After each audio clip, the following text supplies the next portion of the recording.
If you haven't noticed, the holidays are here. Hi, I'm Heidi Markle with Parks and Recreation, and you have tuned in to the Weekly Report. Today, Harley and I are here near the Mayor's Christmas tree by the Ice Arena in Crown Center, and we're dressed in our holiday finest. Say hi, Harley. Harley, the camera's that way. The Mayor's Christmas tree is one of the tallest in the region, and each year the sale of ornaments made from it provide Christmas for local needy families. In addition, the Mayor's Christmas Tree Fund helps provide toys for parties at KC Parks community centers.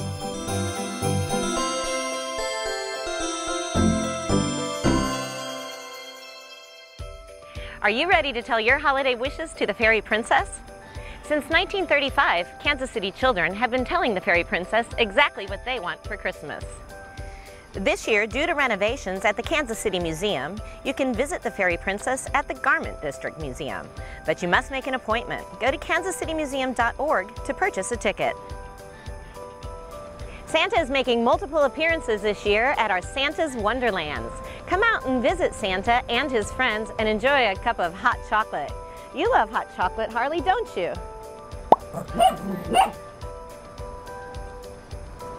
Visit Santa on December 7th at Gillum Park, December 8th at Penguin Park, and December 15th at the Bay Water Park.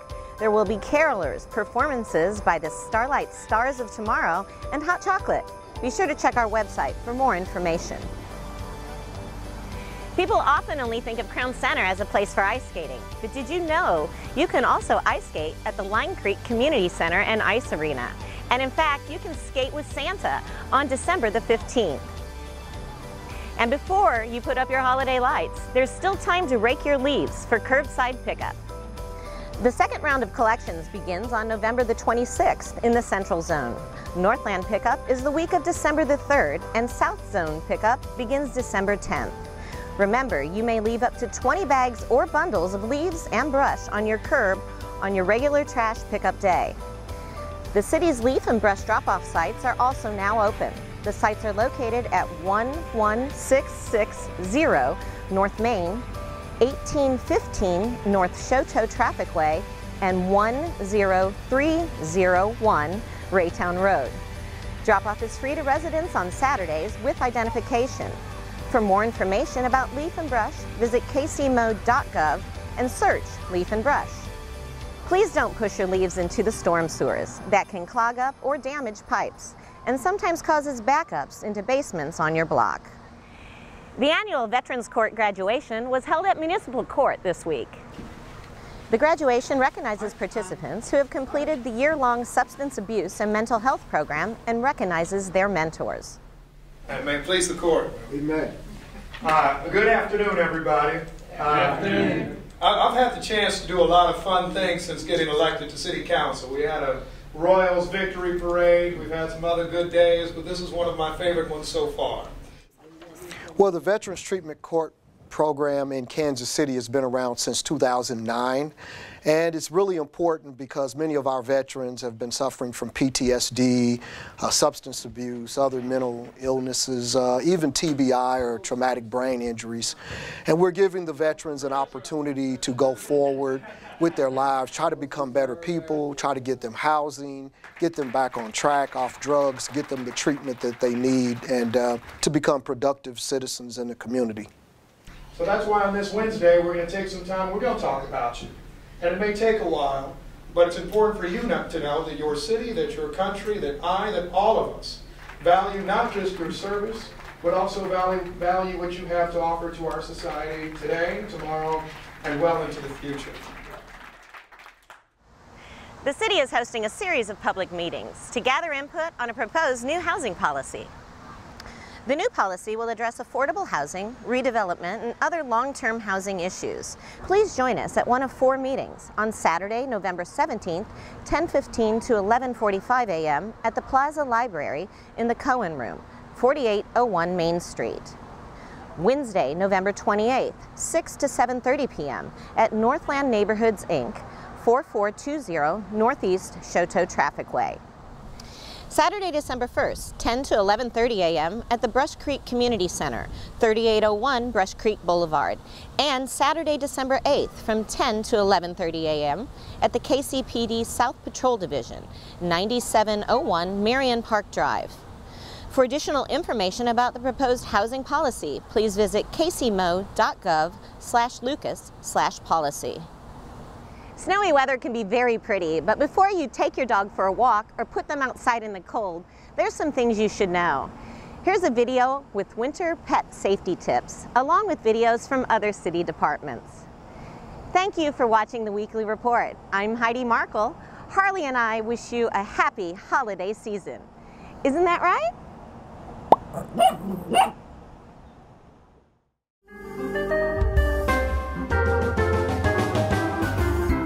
Hi, this is Special Investigator Aaron Dawkins with Animal Health and Public Safety for the City of Kansas City, Missouri. And I'm just here because I want to offer you a few safety tips to keep your animals safe during the winter season. If your animal stays outdoors, we would recommend having a properly insulated house for your animals outdoors. If the temperature gets below freezing, if it's cold enough to where a human don't want to be outdoors, chances are you should not have your animal outside in that weather. We care about the safety of the animals. We would hate for an animal owner to lose their animal due to extreme cold. When you take your animal for a walk, make sure that you wipe your animal's paws off once you take them back home, as the salt or ice melt that is used to melt snow has chemicals in there that can affect your animal if it's ingested. Another safety tip to remember is to make sure that your animal is wearing its city license at all times, as animals have a more difficult time finding their way home when they get lost during the winter season. For additional safety tips, feel free to get in touch with the 311 call center, where they will be more than happy to answer any additional questions that you may have for keeping your animals safe during the winter season.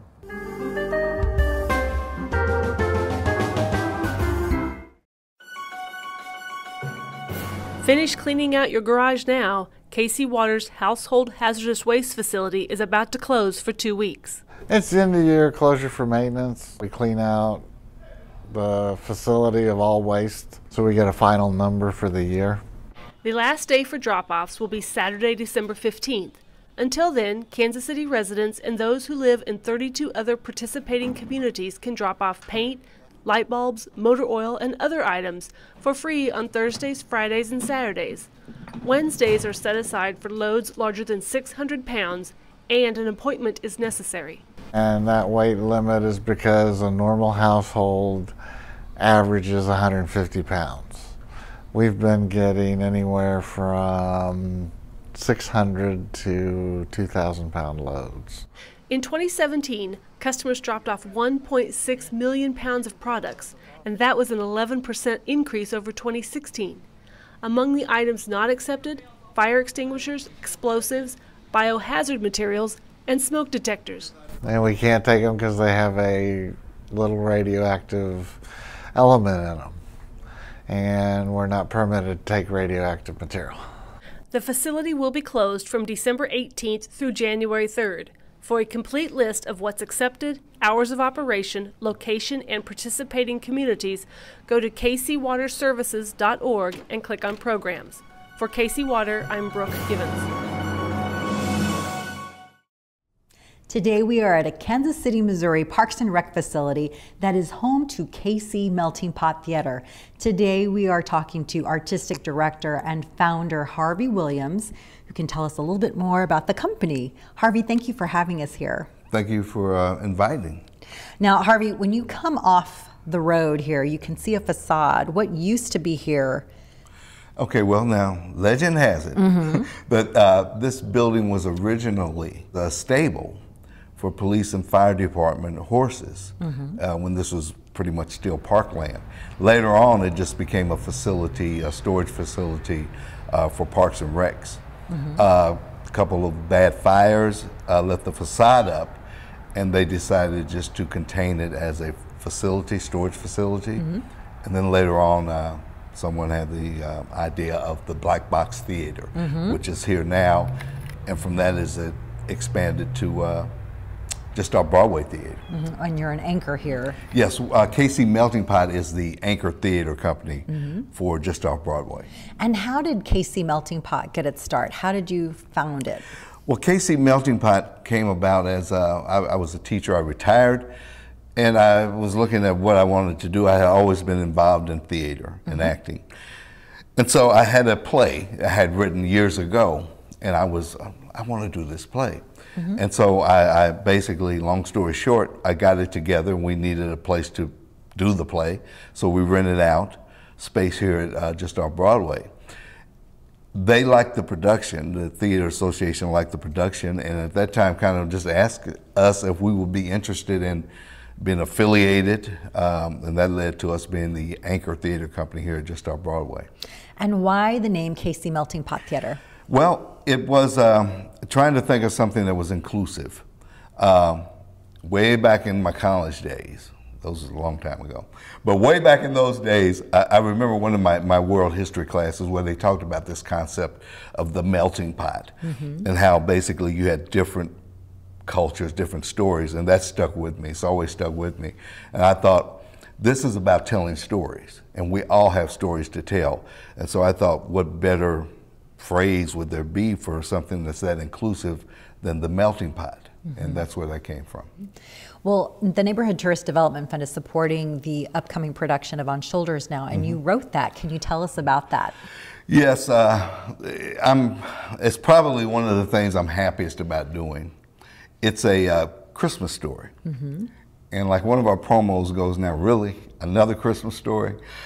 Yes, it's another Christmas story. It's still about the season and what the season means. But it's also about, okay, what we don't normally see or what we don't normally take. I kind of, from this perspective of being located here just off Broadway, we're in an area where sometimes there can be, quite a few people, homeless people or people just in transient conditions. And it was one evening I was leaving and I was noticing those people around, and they were kind of struggling to keep warm and things like that. I think it was in December. And then as I left here, I'm driving off toward the plaza and I'm seeing the lights and all the people, in a little more upbeat, handling their season. And I thought to myself, it's Christmas for everyone, but what a difference. For some people it's just about staying warm for a little while. And for other people, it's about more of the, what you can afford to do and the commercialism. There's no right or wrong, but there should be some recognition of both. And so I thought I'd give a little look at maybe the people who are a little less visible, during the season, because a gift is a gift, no price tag needed. Sometimes it's just a handshake, sharing, a piece of bread, whatever.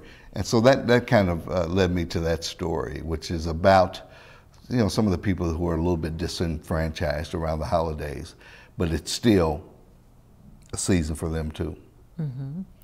Well, you have quite a lot going on here, and On Shoulders now opens on November 30th, but you have programming all year round. So where would people find information about everything that you do? Well, the best place to go would be our website. It's a fabulous website. It's kcmo.gov. And if you go there, they got all the buttons and things you can push to find out about upcoming shows, past shows, purchase tickets, becoming involved in theater, volunteering, the whole, everything you can think of. So the best place to go would be kcmo.gov, and from there you can take it wherever you want to take it. Great. Well, thank you so much for telling us about your company and about the facility here. Thank you. The Neighborhood Tourist Development Fund supports local nonprofits that bring cultural, social, educational, and recreational activities to our area.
To learn about additional upcoming events, visit kcmo.gov/ntdf.